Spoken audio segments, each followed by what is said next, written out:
Welcome to the Profitable Speaking Podcast, where we help you build a profitable six-figure business from the stage. Here's your host, Mr. Web Marketing, Brad Hauck. Welcome to episode 23 of the Profitable Speaking Podcast, where we provide practical tips and insights in how to help you succeed as a public speaker. In today's episode, we'll be discussing a common challenge that many speakers face: handling difficult audience questions during a conference talk. Whether it's a challenging question from a skeptical audience member or a hostile comment from someone looking to pick a fight, difficult questions can throw even the most experienced speakers off their game.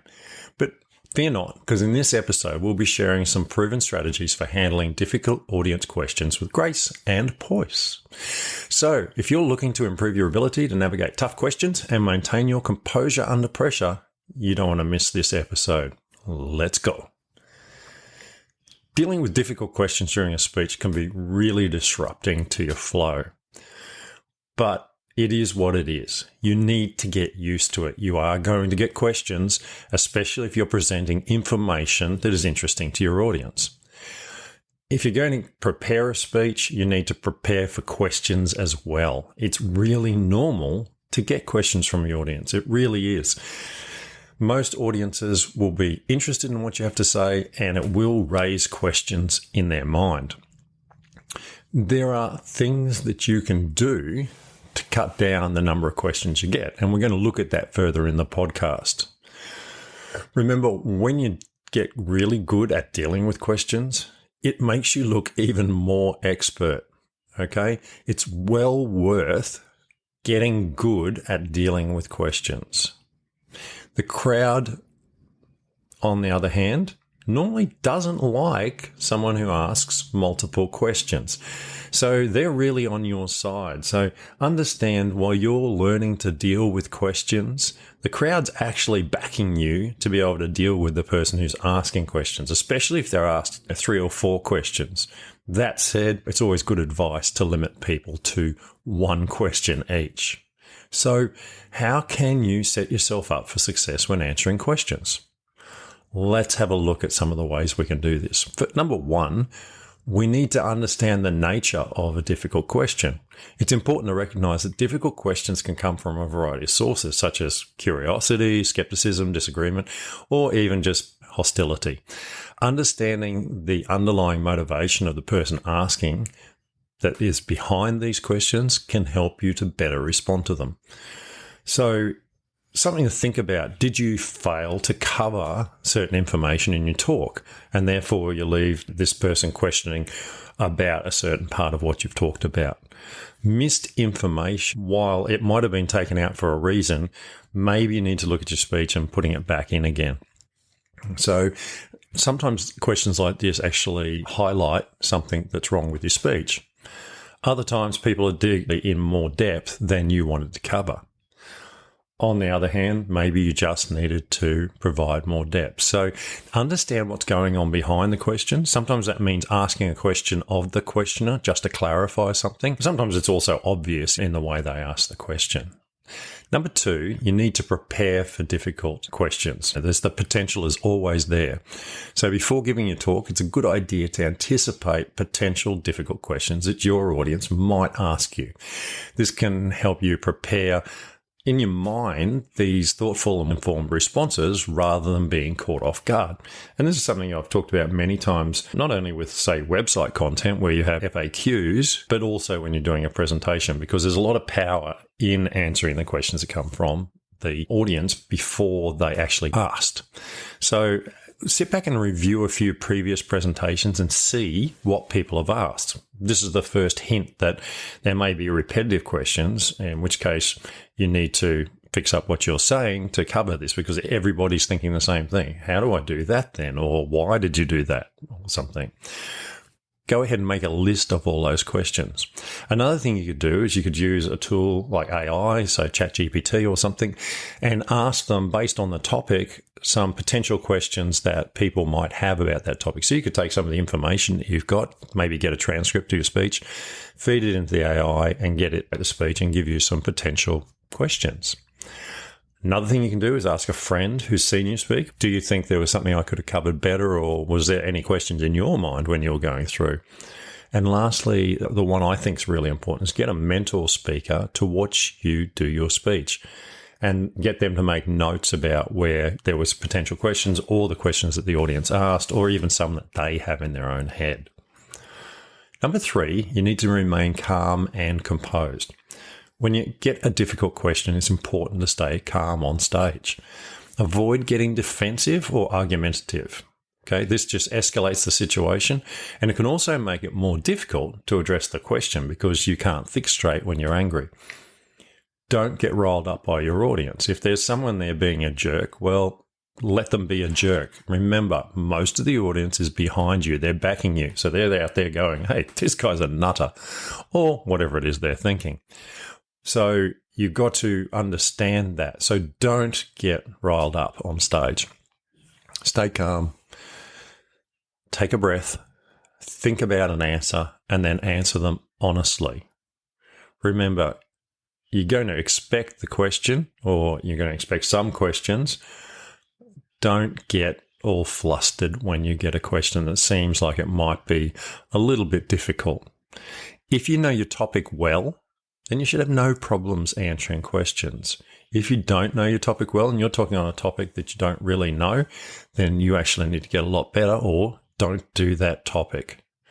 And remember, if you can't answer a question fully, the best way to deal with it is to be honest, okay?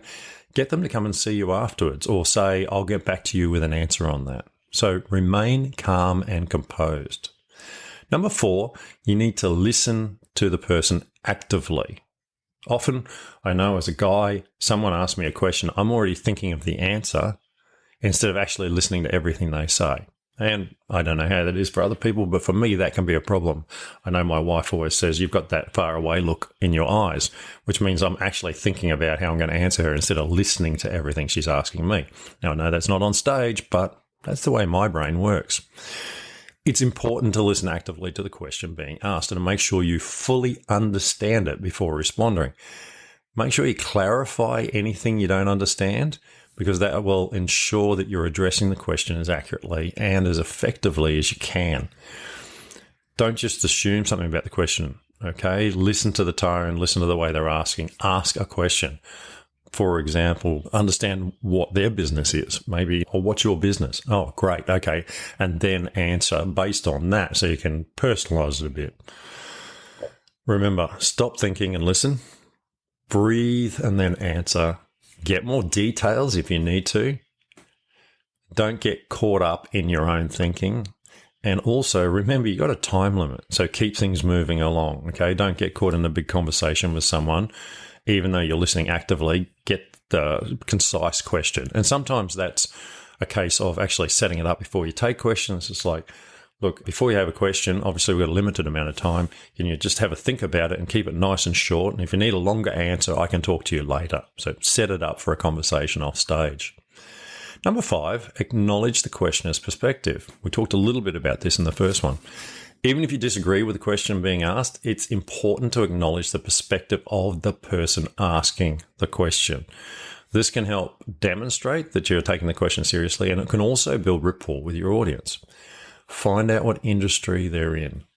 Find out what their experience is. And quite often this is in the question. I was doing this, and then we had this person come in and they did that, and we found this happened. Okay? Have they experienced it, or is it a rhetorical question? Sometimes people will say they've actually experienced this. Other people are looking at it and they're putting themselves in the picture frame going forward. If I did this, then what would happen? So it's more a rhetorical question so that they can understand what the results could possibly be, etc. Okay? Again, understand their perspective to give them the right answer. A question answered with a question is not wrong, as long as you then come back with a full answer. Number 6, provide thoughtful responses. When responding to difficult questions, it's important to provide thoughtful and well-informed responses. Avoid simply dismissing the question or providing a superficial answer. Okay, people don't like superficial answers. Be honest with them. Talk honestly, just like you would a friend. Take the time to provide a detailed and answer the question properly in a way that addresses the question as fully as possible. If you don't know the answer to a question, just tell the audience, be honest. Seriously, I'm sorry, actually, I don't have an answer for you on that, but I'd like to find out because it's a very interesting question. So can you give me your card afterwards and I'll come back to you with an answer? Great business opportunities come from these sorts of questions. And make sure you do get back to them with an answer. When you get a question, think before you spit out an automatic answer. I've seen this before where it's just an automated response almost from the brain that, bam, there's the answer. But again, if you're not listening to the nuances and the question and what's behind the question, that might not apply at all. It's just generic. And people aren't after generic answers when they're asking you from the audience. And also remember, this audience is probably paying to see you in one way or another. They're either paying for the breakfast or they're paying for a conference or whatever it happens to be. So they're paying money.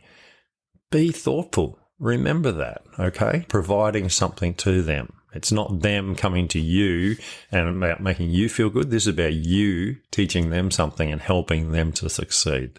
That's why you're there. It's not about you.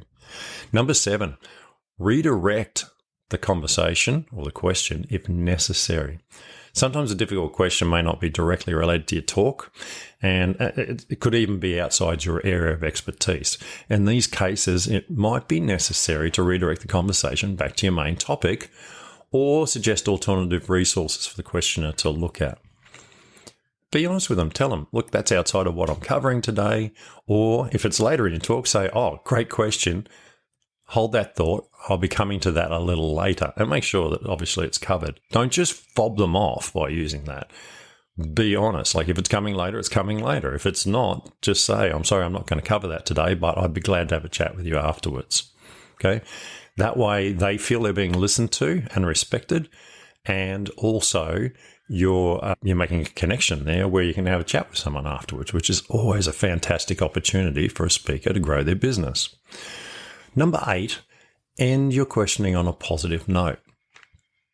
It's important to end your response on a positive note. So when someone gives you a question, make sure that leave it on a positive note, like a positive thing that they can do or something, at least some step that they can take away.